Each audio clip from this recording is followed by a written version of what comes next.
These are the worst of the worst. These are people that are repeat offenders that have the most egregious crimes, the longest rap sheets. That is how U.S. Marshals describe the fugitives they took off the streets. People who are wanted for murder, shootings, kidnappings, and child sex crimes. In an effort to combat a rise in violent crime, the Carolinas Regional Fugitive Task Force launched its first operation with Gaston and York counties. And only on 9, Channel 9's Genevieve Curtis and photojournalist Brian Ruderman had exclusive and rare access to ride along with the marshals as the task force helped local law enforcement find fugitives evading justice. The couple accused of killing her are still on the run. Eric and Tangela Parker are in custody in Arizona after investigators say they changed names. When a Hickory couple accused of killing Michelle Marlowe at a local furniture plant went on the run last year, it was the new Carolinas Regional Fugitive Task Force that tracked them down.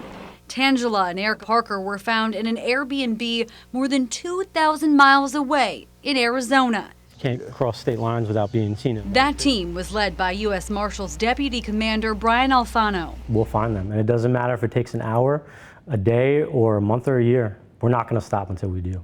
Now that team is helping local law enforcement in York and Gadsden counties to do the same, to find their own fugitives, no matter how far away they go.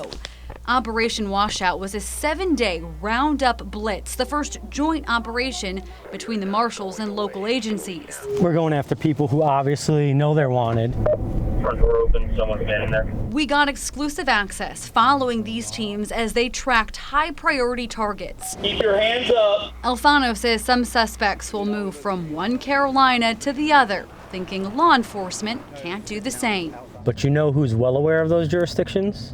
The fugitives. Keep your hands up. They're crossing over state lines, they're going into different jurisdictions. But with this task force, those boundaries don't exist, giving local officers equal footing. Not only are we able to operate outside those jurisdictional lines, all the agencies that partner with the Marshal Service, they're able to move between those lines. Since March, Rock Hill police had been searching for Antoine Sutton. He choked the victim and hit her with his vehicle. All right, guys, I'm getting out. Investigators were able to track him to this Charlotte apartment. He's got several pictures where he's got a couple guns in his pocket. Normally, they'd have to wait for local officers to pick him up or for him to return to Rock Hill. But the task force was able to move in without restrictions. Antoine Sutton, U.S. Marshals with a warrant. Open the door. The people inside refused to answer. Just come in the door so we can talk to you. Even speaking to team members through a window, but not cooperating. Open the door. Open the door. With the shields up, the team forced the door open. Eventually, they say, finding Sutton hiding in the bathroom. This guy wanted at a Rock Hill, firearms on him, hiding out so much that they refused to come to the door. We had to breach the door. For Alfano, it highlights how the federal task force can help local agencies get some of their most wanted criminals in custody. We have the opportunity to actually make a difference. Was Genevieve Curtis reporting there. Now, of the 91 people arrested, there were 173 total warrants, many of them wanted for multiple crimes. 5 of those people face homicide charges. The task force also captured 16 people they say are known gang members. They found 8 stolen firearms. The U.S. attorney says this was successful because local officers know their communities best and they can make differences for the victims.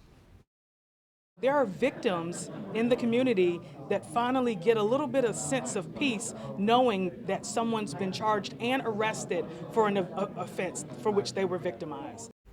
We're going to have more from Operation Washout tomorrow, starting at 5 p.m.